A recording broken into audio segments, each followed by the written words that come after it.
Eagles also rested their starters instead of trying to get Saquon to break the NFL single season rushing record, which somehow created some controversy. Barkley only needed 101 yards to break it. I don't think you guys realize how hard it is to get 100 yards rushing in the NFL. It is not just like, oh, you put him out there, he'll get it. Like, that's just not how that happens. Yeah, he would have got it. The New York Giants, Trev. He would have blew that thing out the door. Yeah, but instead, the Giants came to fucking play.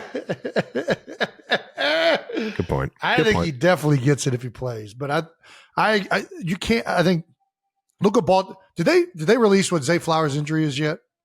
Did they release whether he's coming back for the first week? They said that it's not season ending, but that it is a serious issue. So they don't know if they said it's.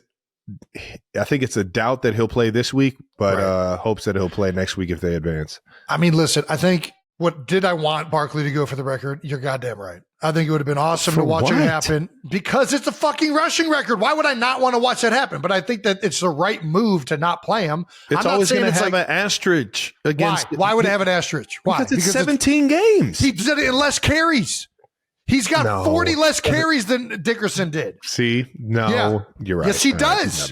He got me. Yeah. He got me. If he would have had the same amount of carries Dickerson would have had through 16 games, he would have set the record there too. And we don't put an asterisk next to Dickerson, who broke O.J. Simpson's record at 14 games or whatever it was, who broke Jim Brown's at 12 or whatever that was.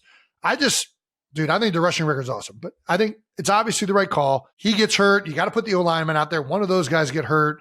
The aspirations of the team are a Super Bowl. They are not just like sneaking in. They're legit contenders. And it's, they needed this bye. They didn't get it from being the number one seed. If they would have had the bye wrapped up, I could see maybe making the argument to go for it. But because they didn't, they got to rest. They got to get healthy and they got 4 games now left to try and go get a Super Bowl, right? Well, one at a time, but they got to put their best feet forward. They're starting to play great ball right now. They're rolling. They did put their backups in and still beat the brakes off of the Giants. The other thing that I want to say about Saquon in this, and I do think the rushing title is the coolest record in football. I don't think there's anything better. And I don't know it's because we grew up in Cleveland with Jim Brown, but like there's something about the rushing title record in the NFL, like passing yards leader, don't give a crap. Receiving yards leader. Why? Cool. I don't know. I mean, it's cool, but it's not cool as rushing yards leader in a season. I don't know why it's not, but it's not. And then maybe it's because of all the offensive linemen. You earn more of every yard. Yeah, like there's something about it that is cooler. Like you're the baddest dude in the NFL if you got that stat.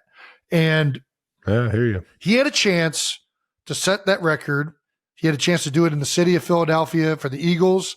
And he had a chance to do it against a team that literally did not value him.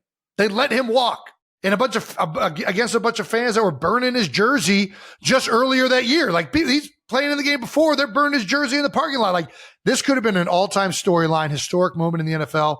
So yes, I would have loved to have seen it, but it's the right call. It's the right call. I want to emphasize that. It still is a storyline. And honestly, I think it's more of What's the storyline? It's a slap in the face that he didn't even have to play in the game. That's true. That's true, but it's not the storyline. This is why we should have kept it at 16 games. Looking back at the rushing titles, there's so many guys. There's a few guys that have broken 2,000 yards, and you forget that they even, like Derrick Henry broke 2,000 yards. I didn't even remember that Derrick Henry did it until we started talking about it this week. You're insane. I'm pretty sure I played him. That's why.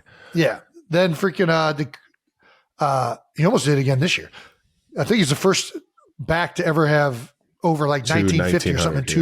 Something like that. Did Chris Johnson do it? Yes. Yeah. I mean, I remember all of these. Like, I just feel like none of these are like notable. I'm just being honest. Like everybody thinks it's Dickerson. Crazy. I'm just being honest. Adrian Peterson's the only one because he was like 7 yards away. Dude, when Chris Johnson was, dude, that year was insane. You're crazy. Nobody's saying it wasn't an insane year, but it's not historic because he didn't break the record. I think that's all I'm saying. Unless you get the record, it's just another great year. You get the record, you're the best, you're the baddest dude on the planet ever to play the game. Regardless of what anybody says about 17 games, 16 games, I got the all-time record, brother. But either way. I hear what you're saying. I think all those years were equally as memorable as this one. Yeah, they are. equally memorable as in not being historic. What? You think people are just going to not remember Saquon's story of going to a new team? They're going to remember it, but they're not going to remember it as if it was the record-breaking year. Like it's not going to be this heralded season by the entire NFL standard. Yeah, it's just not going to be that now. Yeah, well, which is whatever. I mean, that's the point of the record being the record. Yeah, I hear you. And eventually, though, the record will get broken. And the more important thing for Nick Sirianni and his entire job, the entire staff's job, the entire organization, the entire city's job is to try and put themselves in the best position to win a Super Bowl because that's the ultimate goal. And I get that. I'm not negating that. All I'm saying is it would have been fucking awesome to have that record. That's all I'm saying. And I would have loved to see the Eagles have it, Saquon have it, and Jeff Stoutland and the O-line have it. That would have been something that would have been cool.